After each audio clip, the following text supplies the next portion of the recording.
What is up, guys? First off, I want to apologize to anyone who subscribed to my channel for my art videos, as it has been a very long time since the last time I uploaded a video. A quick explanation of what you are seeing on screen. I used the perfect square method that I've gone over in a previous video to set up this series of 7 cubes that you see on the screen. And on my second monitor, what you can't see is I have a orthographic view of that X-Wing. You see one of the views overlaid in the frame, and on the other screen I have a side view and a front view, and they all have the same squares overlaid on top of them. So I'm using the same scaling method across all of the views to be able to set up the lines that I can't see just from the one frame. I'm also using the 2-point perspective tips that I showed in another video to be able to set up my observer point and my vanishing points. And so that is how I was able to plan what my final product is going to look like. And as we're working on the fuselage, I'm making a lot of adjustments, just looking back and forth between my reference photos and the guides that I made myself to make sure that the lines that I'm putting in are matching up with the points that I'm seeing that they intersect with. There's a lot of intersecting lines in a geometric shape like an X-Wing.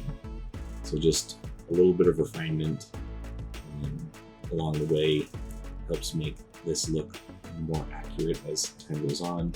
Just realizing little small mistakes that I can correct as I go. And for parts like this, with this greebling that you see going on screen, I picked a couple key details that do match up with what is on the X-Wing, but a lot of the smaller details, like what I'm adding now, those are just totally freehand. And I don't feel too bad about this because the X-Wing, it is, like most of the Rebel ships, kind of just cobbled together with whatever they had available. So as far as the greebling all being the same, that's very unlikely if you look at it from a lower perspective. And same deal with all the greebling on the rest of the ship. So this back panel, like that circular bit, I tried to make that as accurate as possible, and then everything else is just free-handed. For super minor details like the R2 unit, I do not strictly adhere to the perspective rules that I've shown in my videos. It's so small that when you look at it from a distance, you won't be able to really see any difference between just freehanding it or actually going through and putting the time in to do them with the perspective lines. Now with the fuselage finished, we're going over the wings on the right side of the ship, and I'm splitting up my cube into 4s because that's about where the engines end in the guides that I've drawn for myself, which again, that's all covered in other videos, so I'm not going to go too in depth here. But the technique is really the same throughout the whole process. You use your perfect squares, your perfect square grids to find a point that you want to map into your drawing, and then you approximate its XYZ coordinates using the existing lines that you have from other parts of your drawing. And you just get to a point where you can transfer it directly from 2 coordinates to a line that you just trace. So you can see I'm switching a lot between the perspective guides that Sketchbook provides and the ruler tool.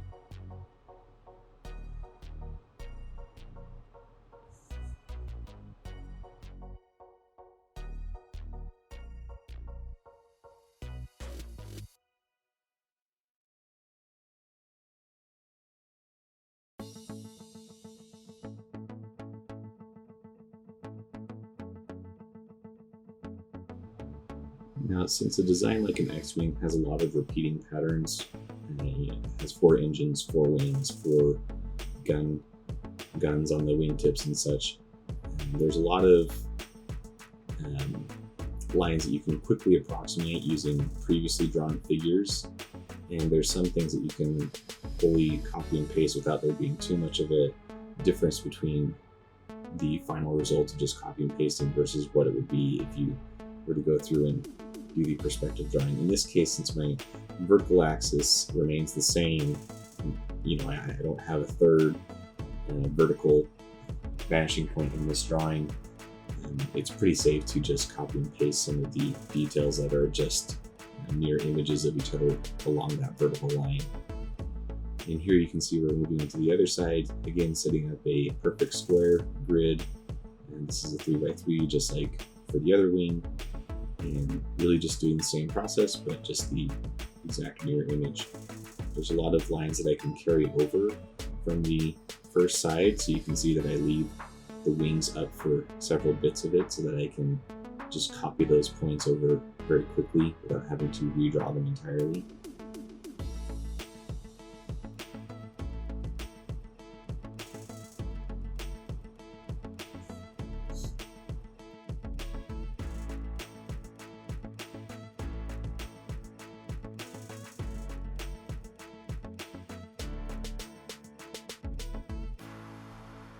Okay, we're coming up to the end of this drawing, and I know it doesn't quite look like it yet, but a lot of the foundation is already laid, so these details will come pretty quick and fast. What I have planned going forward with some of the art tutorials is we'll go over some different artsy ways of coloring this, and there's a couple different techniques that we can do pretty easily with a line drawing like this. And so we'll go over a bit of color theory and then just some different techniques to color this in. Obviously, I do not profess to be by any means the master of all art techniques, and a lot of what I'll be going over you can definitely find in other articles, and everybody has their own opinion on things and different ways of achieving it. But I'll teach you some simple techniques to do this in Sketchbook and Photoshop. And that's really what I have going for the next little while for the art videos. So if you like what you're seeing on screen, please feel free to like, share, and subscribe. Hit the bell for future notifications.